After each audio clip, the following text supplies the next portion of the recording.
From the Presidential Palace, Manila, Dateline Malacañang.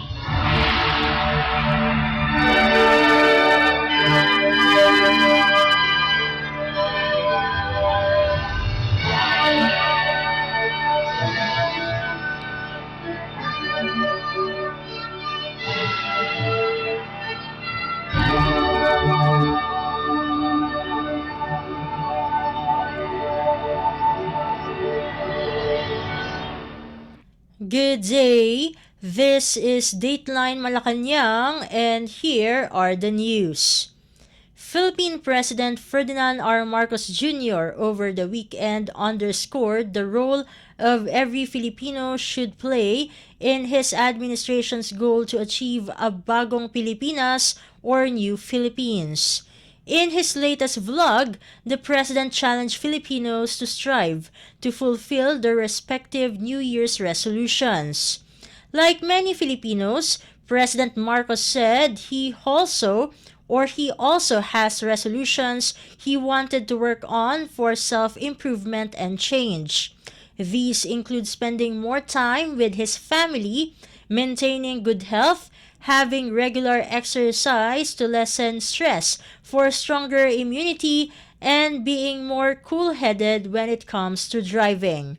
Let's listen to Philippine President Ferdinand R. Marcos Jr.'s message of a new Philippines.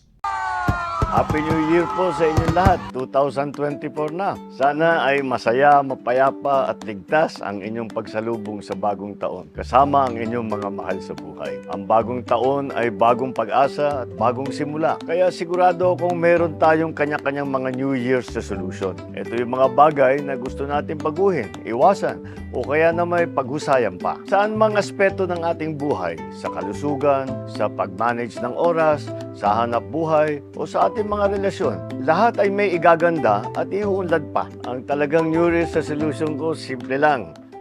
I'd like to spend more time with my family. At hindi ko na sila halos nakikita dahil siyempre busy tayo, busy rin sila. Pero palagay ko napakalaking kaginhawaan at parang lumalamig ang ulo mo, siyempre. At magiging maliwanag ang pag-iisip mo pagka may panahon kakasama ng mga pamilya mo at lahat ng mga kaibigan mo at mahal mo sa buhay. Siyempre limitado yan, pero I would like to spend more time with my family. Tapos patuloy pa rin na hindi ko babaguhin ang aking mga dati pang ginagawa, na binabantayan ko ang pagkain ko, binabantayan ko ang kalusugan ko, at lagi tayong nag-exercise para naman mabawas-bawasan ang stress at laging matibay ang katawan kahit na ma-COVID ulit. Pero siyempre, nangingibabaw sa ating New Year's resolution ang mga mithiin natin sa bayan dahil marami pang kailangan gawin, marami pang kailangan pagandahin at marami pang kailangan ayusin para naman tuloy-tuloy ang pagsulong natin tungo sa isang bagong Pilipinas. Alam ninyo, lagi kong nababanggit itong bagong Pilipinas. Ngunit hindi ko pa lubos na naipapakilala sa inyong lahat kung ano ito. Kaya bibigyan ko kayo ng kaunting patikim dahil naaangkop ang usaping New Year's resolution sa ilang konsepto ng bagong Pilipinas. Unang-una, isang mahalagang bahagi sa landas natin tungo sa bagong Pilipinas ay ang individual and community involvement, ang pakikilahok ng taong bayan. Ang pakikilahok ng bawat isa, ang bawat barangay, pamilya o individual ay tinatawag ng maging bahagi ng pagbabago. Lahat naman ay may magagawa, lahat naman ay maiaambag, lahat ay kabilang. Bukod sa pamahalaan, nasisiguruhin natin magtatrabaho ng puspusan. Ang bagong Pilipinas ay mararating natin sa pamamagitan ng mga bagong Pilipino. Kaya't ang bawat New Year's resolution na ating isinusulat o ipinapangako ay may mas malalim na kahulugan, may mas mabigat na implikasyon at epekto. Halimbawa na lang, huwag na natin isipin yung masyadong malalaking New Year's resolution. Simulan lang natin sa sarili natin, sa mga pamilya natin. Una-una, huwag na tayong malate sa trabaho. Lagi tayong on time. Hindi na pwede yung pwede na. Kailangan maganda ang trabaho. Huwag niyong iiwanan ang trabaho hanggang tapos. Huwag niyong iiwanan hanggang maipagmamalaki mo na ang nagawa mo. Mag-iipon ako at hindi masyadong gagastos. Ganitong paraan, kahit na maliit lang ang naiipon, ay masasabi natin ay nasasanay na tayo na dapat ganyan ang ating pag-isip. Pagka naman talagang hindi natin kailangan, huwag na natin gastusan. I will read one book per month. Ito talaga para sa akin ay napakahalaga. Kailangan lagi tayo nag-aaral. Kailangan lagi nating iniisip kung paano pagalingin pa natin ang sarili natin. Sa bilis ng takbo ng teknolohiya ngayong panahon na ito, ay talagang lahat, kahit yung mga labor force, kailangan nag-aaral dahil ang daming dumadating. At hindi tayo makakapagkompetensya sa iba't ibang bansa kung hindi tayo handa. Pagiging mas presentable na ako sa trabaho. Pagandahin siyempre, ang unang pagandahin mo ang sarili mo. Meron ako natanggap na napakagandang payo. Sabi, ang unahin mo sa paggising mo ay ligpitin mo yung kama mo. Ganun lang kasimple. Tapos simulan mo sa ganun. Tapos ligpitin mo yung gamit mo. Maging maayos ang pagbihis mo. Magsipilyo ka at maligo ka na mabuti. Maliliit lang na bagay. Ngunit pag pinagsama-sama mo, mas gumaling ka bilang isang trabahador, mas gumaling ka bilang isang ama, mas magaling ka bilang isang wage earner at provider para sa iyong pamilya. Iiwasan ko na maging mainitin ang ulo, lalo na sa pagdadrive. Ay nako, yung mga road rage na yan, walang walang silbi yan. Huwag na tayong madala sa galit. Naintindihan ko rin yan dahil nagdadrive din ako. Talaga ko minsan, iinit ang ulo mo. Pero huwag na tayo magpapadala dyan dahil ang dami pang kailangan, napaka-importante yung kailangan isipin na aksaya na lang ng panahon yan. Magda-diet na ako. Sinabi namang diet, hindi naman sinasabi na bawasan mo yung kinakain mo. Gandahan mo lang ang pagpili ng kinakain mo. Dahil, una, mas makakatulong yan sa kalusugan. At pag ikaw ay malusog, magandang trabaho mo. Kapag ikaw malusog, ay maliwanag ang pag-isip mo. Kapag ikaw ay malusog, marami kang magagawa na hindi mo magagawa kung may sakit ka. Isa pang magandang natutunan ko ay dapat lagi kang may ginagawa. Huwag kang magtambay, huwag kang nagkikipag-inuman ka lang. Kailangan lagi kang may project. Kailangan kang meron laging iniisip na tinutulak. Dahil kahit kumpara sa sarili mo lang, nakakatulong din yan. Kahit kumpara sa pamilya mo lang, nakakatulong sa community yan. At kung palabasin mo pa at pabuti mo hanggang sa iyong bansa, ay maliwanag. Talagang malaking maitutulong yan. Kaya ang tingin natin na mga simpleng personal o individual na New Year's resolution ay may dalang palang malaking epekto sa ating komunidad. Ang mga pangako natin sa ating mga sarili panungkol sa disiplina o maging sa pagpahusay ng ating mga abilidad o yung mga self-improvement na tinatawag. Lahat yan ay may maitutulong sa ating bayan. Sa sama-samang pagkilos na ito, may dalang kaginhawaan na ramdam sa buong bansa. Kung ang motibasyon ninyo ay ang pansarili lamang, okay lang yun. Pero magandang malaman ninyo na ang pangako ninyong disiplina at kagalingan para sa sarili ay ikabubuti ng marami. Siyempre, kung nag-iisa ka lang, maliit lang ang magagawa mo. Kung libo-libo ang gumagawa niya, kung milyon-milyon ang gumagawa niya, palagay ko talagang ramdam na ramdam ng buong bansa. Ang simpleng paggalang, pagdating sa oras, pagmamahal sa kalikasan, pagpapalawak ng kaalaman at marami pang iba, mga sangkap po yan tungo sa isang bagong Pilipinas. Nagkataon din na ngayon araw ay Community Development Day, isang paalala sa kahalagahan ng pagpaganda at pagpapaunlad ng ating mga komunidad. Sa mga susunod na linggo ay lalo nyo pang maunawaan at mararamdaman ang ibig sabihin ng bagong Pilipinas. Papaigtingin natin ang paghihikayat sa lahat ng maging bahagi ng pagpapaganda ng ating barangay, syudad, probinsya, at ng buong bansa dahil walang bagong Pilipinas kung walang bagong Pilipino. Maligayang bagong taon. Tara na sa bagong Pilipinas.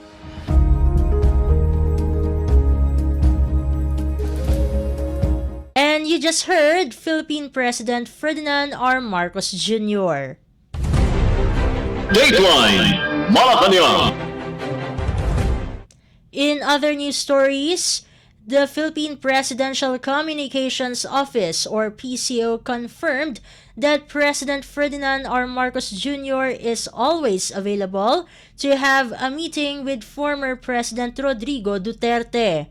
According to the PCO, President Marcos will call the former president if he wants to have a meeting with him. To recall, the National Telecommunications Commission or NTC ordered a 30-day suspension against Sunshine Media Network International or SMNI for alleged violations of its franchise. Duterte hosts a program that is broadcasted on SMNI and have signified his intention to talk indirectly to President Marcos with regards to the investigation.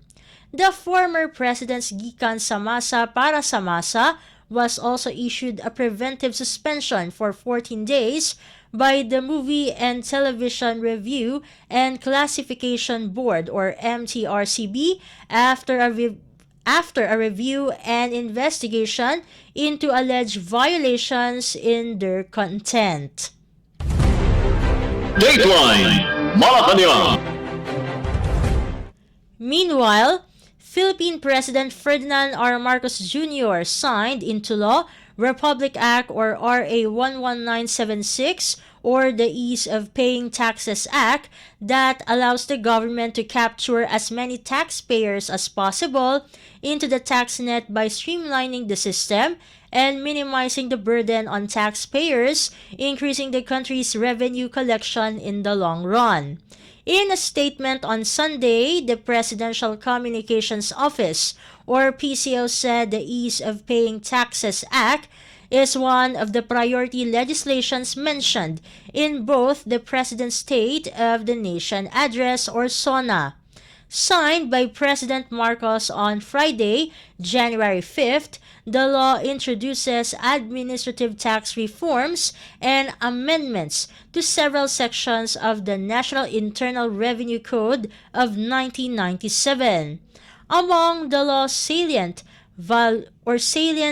features are classification of taxpayers into micro, small, medium, and large, electronic or manual filing of returns and payment taxes, either to the Bureau of Internal Revenue or BIR through any authorized agent bank or authorized tax software provider, option to pay internal revenue taxes removal to the city or municipal treasurer, elimination of the distinction between documentation and basis of sales of goods and services, and classification of value-added tax or VAT refund claims into low, medium, and high risk. The law ensures the availability of registration facilities to non-Philippine resident taxpayers, promoting and assisting taxpayers in tax processes, streamlining, reducing documentary requirements, and digitalizing BIR services through the development of the Ease of Paying Taxes and Digitalization Roadmap. RA 11976 likewise imposes 180 days to act on claims for refund for erroneous or illegal tax collection and increases the amount for the mandatory issuance of receipts for each sale and transfer of goods and services from 100 to 500 pesos. According to the PCO, the new law mandates the BIR to adopt an integrated digitalization strategy by providing end-to-end solutions for the benefit of taxpayers. These include adopting integrated and automated system for facilitating basic tax services, setting up electronic and online system for data and information exchange between offices and departments, streamlining of procedures by adopting automation and digitalization of BIR services, and building up BIR's technology capabilities. The implementing rules and regulations shall be promulgated 90 days from the effectivity of the Act after the consultation of the Finance Secretary with the BIR and the private sector. The law will take effect 15 days after its publication in the Official Gazette or in a newspaper of general circulation. Dateline Malacañang. In other news stories, Philippine President Ferdinand R. Marcos Jr. was delighted over the latest inflation figures, recording the lowest rate last December 2023. The Philippine Statistics Authority or PSA reported that inflation, or the rate of which how prices for the overall products change in December, slowed down to 3.9% from 4.1% in November 2023, which brought the average inflation for the whole year to 6%. Inflation for most of the trade groups have either slowed down or maintained its rate from the previous month. In an X post, President Marcos said the government continues to work hard to improve the country's economy.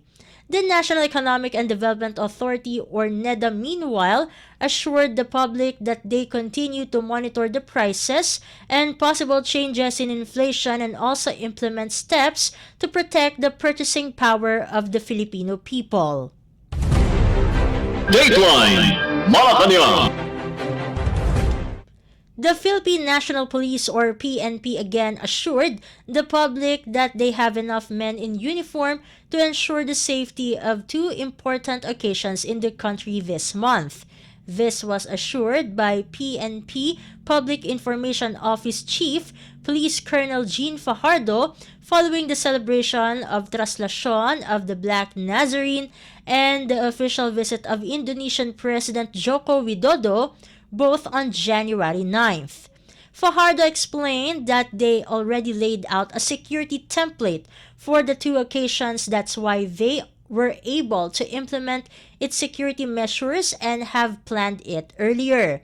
Even though the Presidential Security Group or PSG will be focusing more on the visit of the Indonesian president, the PNP will still have its presence felt since the visit is also part of their plans. At the same time, Fajardo assured the public that the whole PNP force, along with the Armed Forces of the Philippines or AFP, Philippine Coast Guard or PCG, and the Metropolitan Manila Development Authority or MMDA will be ensuring their safety.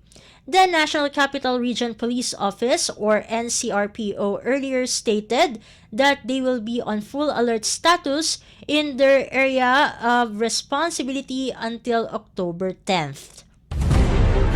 Dateline Malacañang.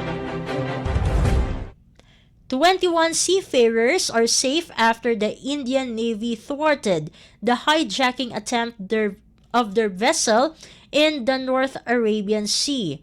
In an X post, Indian Ambassador to the Philippines, Shambhu Kumaran, said that all 21 crew members, including 15 Indians and 6 Filipino nationals, were swiftly evacuated to safety by the Indian Navy after they intercepted the Liberian flag MV Lila Norfolk. In a separate X post, the spokesperson for the Indian Navy said that all 21 crew on board were safely evacuated from the Citadel. Local reports said that 5 to 6 armed men onboarded and tried to take over the vessel about 460 nautical miles off Somalia.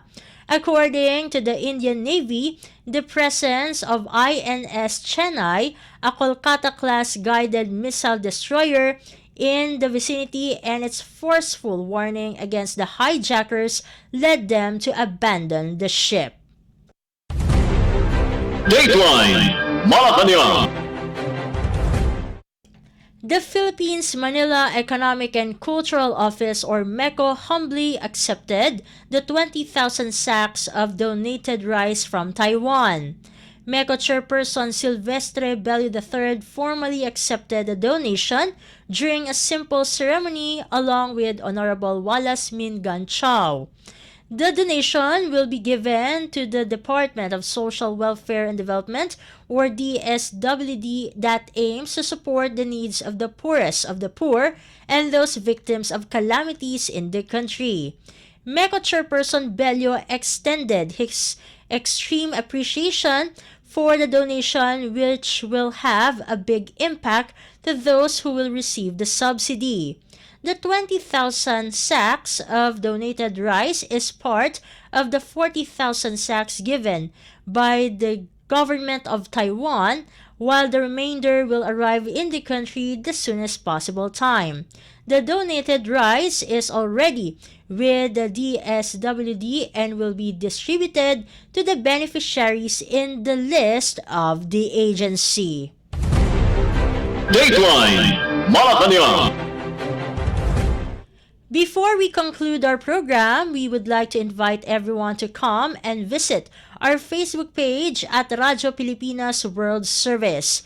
You will be able to hear and view our Filipino and English programs, including news updates here in the Philippines. Kindly subscribe, like, and share our posts as well. And that concludes this edition of Dateline Malacañang for Radyo Pilipinas World Service. This has been Steph Vicente.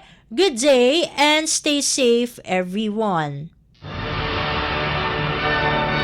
From the Presidential Palace, Manila, Dateline Malacañang.